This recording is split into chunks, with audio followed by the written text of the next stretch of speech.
Oi, hoje eu queria trazer uma outra dica de um vídeo do YouTube, esse vídeo aqui, e também explicar que eu apoio Israel desde o dia 8 de outubro de 2023, e um dos motivos que fez com que eu, inclusive, fosse às redes sociais de perfis israelenses e das forças de defesa de Israel, dando o meu apoio, o meu suporte a eles, foi justamente o depoimento desse vídeo. Então, deixa eu contextualizar um pouco para vocês. Eu já comentei que eu estudei sobre a Segunda Guerra Mundial e o nazismo. Foi um hobby durante alguns anos. E para terminar esse estudo, eu decidi passar minhas férias na Áustria e na Alemanha em 2012. E lá eu tive contato com as ondas de imigração que estavam vindo da Síria, da Tunísia e de outros países do Oriente Médio e do norte da África, fugindo exatamente dos conflitos que estavam acontecendo ali, né? Na Síria, principalmente da guerra do Bashar al-Assad, que matou 500 mil de pessoas e que, inclusive, parece que ninguém lembra disso, né?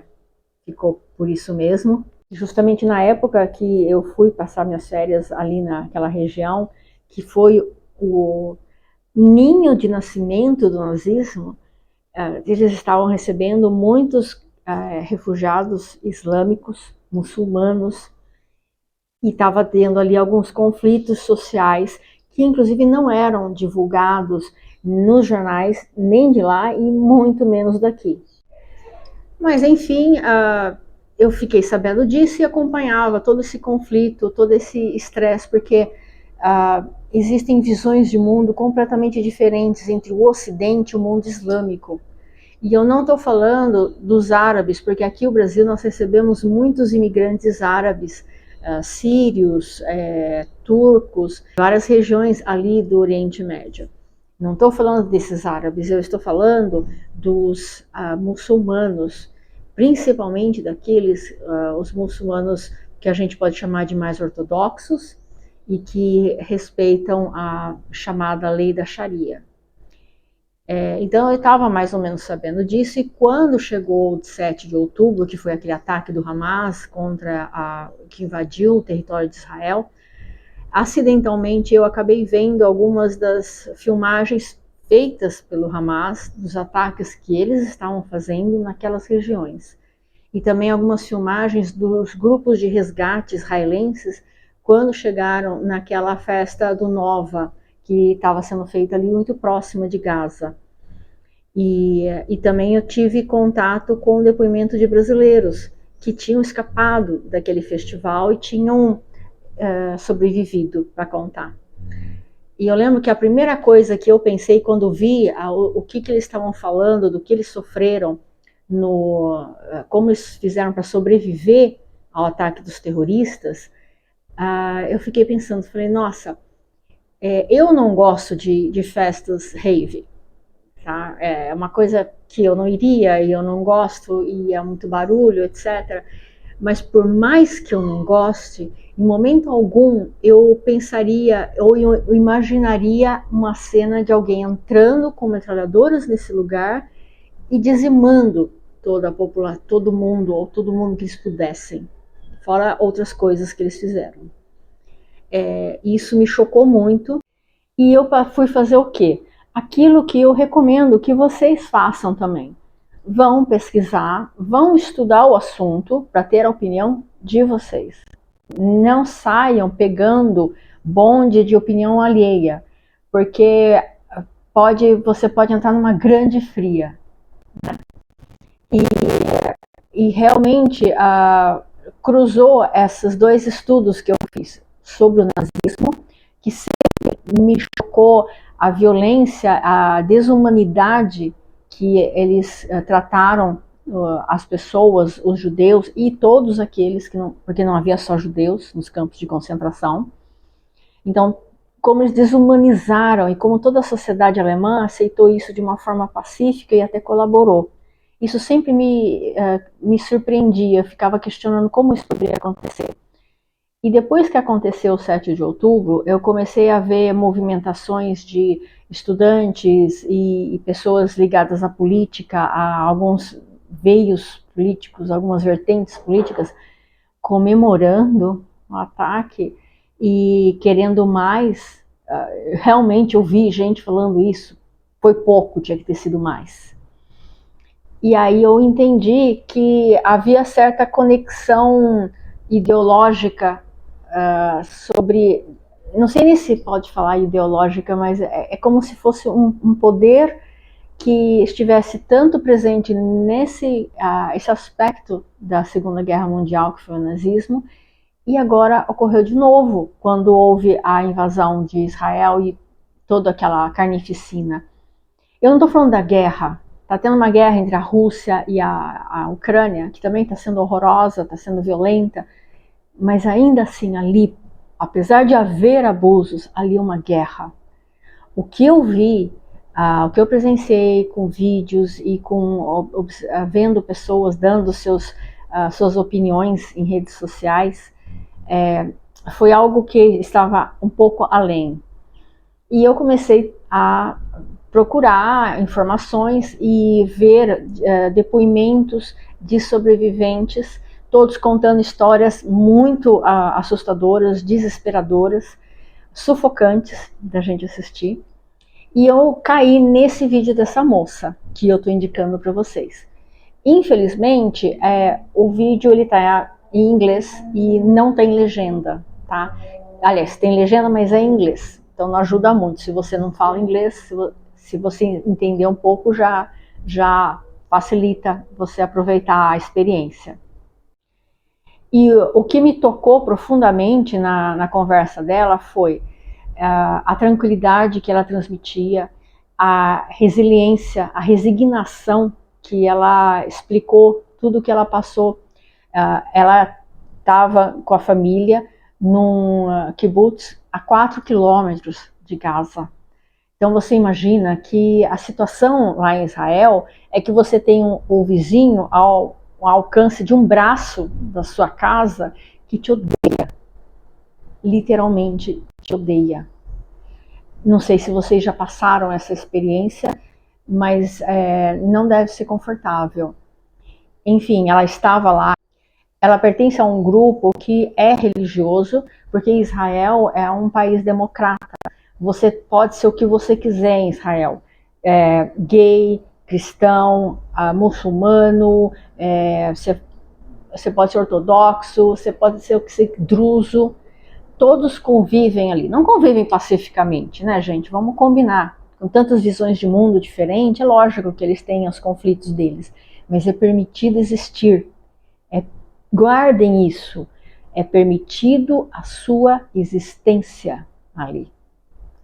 E ela, como sendo dessa linhagem mais religiosa, ali no dia do ataque foi um feriado santo para Israel, santo, não sei se seria esse o termo, mas enfim, eram dias que eles guardavam, além de ser um sábado, que é o Shabat, que eles não acessam a internet, eles não saem de casa, enfim, eles seguem os preceitos bíblicos ali.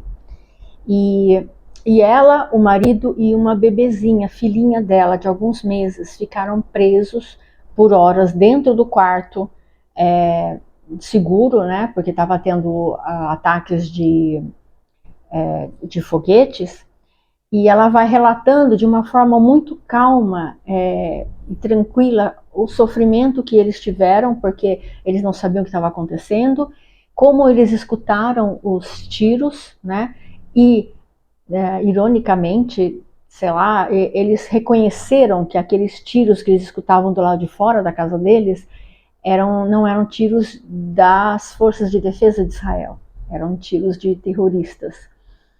E como ela tentando acalmar a filhinha, vocês imaginam um bebê que usando fralda, o quanto é difícil manter ele quieto, porque não poderia deixar chorar para não ser descoberto que os terroristas estavam passando ali na janela dela praticamente. E depois do que eles fizeram para conseguir sair dali, e as pessoas que se sacrificaram para fazer com que ela e mais algumas pessoas conseguissem fugir daquele kibutz e conseguissem chegar num lugar seguro para eles, né? Esse vídeo foi gravado 3 semanas depois do 7 de outubro. E ela estava... eles ficaram, né, hospedados em hotéis, então eles remanejaram as famílias, porque simplesmente muitos kibbutz deixaram de existir, eles foram queimados e destruídos pelos terroristas. E não só pelos terroristas, a população de Gaza, quando viu as cercas destruídas, aproveitaram para invadir aquelas terras de Israel para roubar as casas. E às vezes sequestraram pessoas também, aproveitaram para sequestrar mais gente. A família Bibas foi um caso emblemático, que eles foram, a mãe Bibas e os filhos foram sequestrados por civis de Gaza, por pessoas normais, teoricamente, pode-se falar normais. Mas enfim, a forma como ela vai contando a história dela e como ela vai descrevendo toda a situação daquele 7 de outubro, foi mais impactante porque foi um milagre ela ter sobrevivido, ela com a família, porque os kibbutz ao redor e as casas ao redor foram destruídas. E no final dessa entrevista que ela dá, a pessoa pergunta, né, o que vocês estão precisando, como alguém que está em outro país, né, pode fazer para ajudar vocês, para colaborar com alguma coisa. E ela fala que a ajuda financeira, de doações, etc., eles estão recebendo do próprio povo de Israel, mas que ela precisava muito de porta-vozes que espalhassem a realidade, espalhassem os fatos que estavam acontecendo, as versões de Israel, porque começaram a vincular somente as versões que o Hamas estava espalhando. Só a narrativa do Hamas estava sendo divulgado por órgãos de imprensa, infelizmente.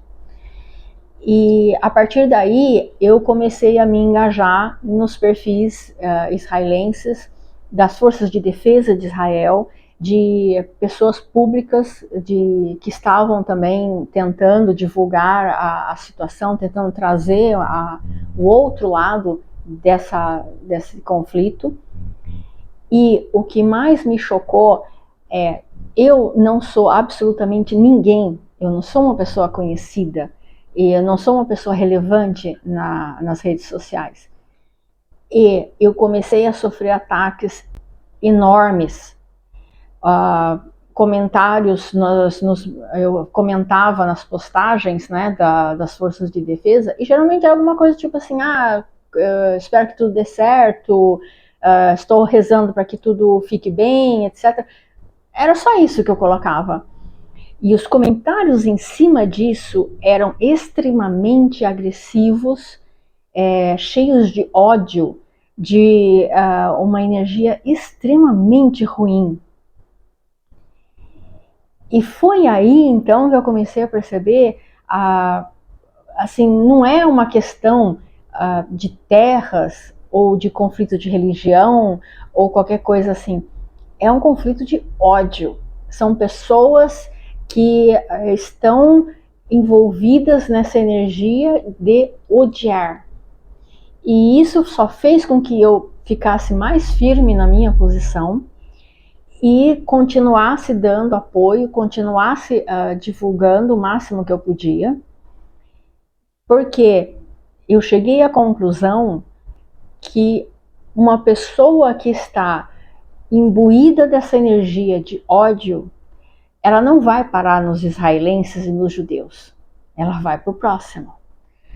Exatamente o que começou a acontecer na Segunda Guerra Mundial, quando Hitler começou a perseguir os judeus e a Europa ficou quieta e permitiu que isso acontecesse, permitiu que judeus fossem deportados para os campos de concentração. governos europeus ficaram quietos, o governo americano também ficou quieto. Só que depois, Hitler foi expandindo. Ele expandiu para outras minorias da Europa, como os ciganos, por exemplo, para comentar um deles, para pessoas diferentes, como homossexuais, que também foram perseguidos, padres católicos e intelectuais, e por fim, qualquer um que não concordasse com a visão de mundo deles. E para finalizar, o que eu acho é isso, é uma questão de ódio. E é um alerta para vocês que eventualmente podem estar entrando nessa vibração. Eles não param.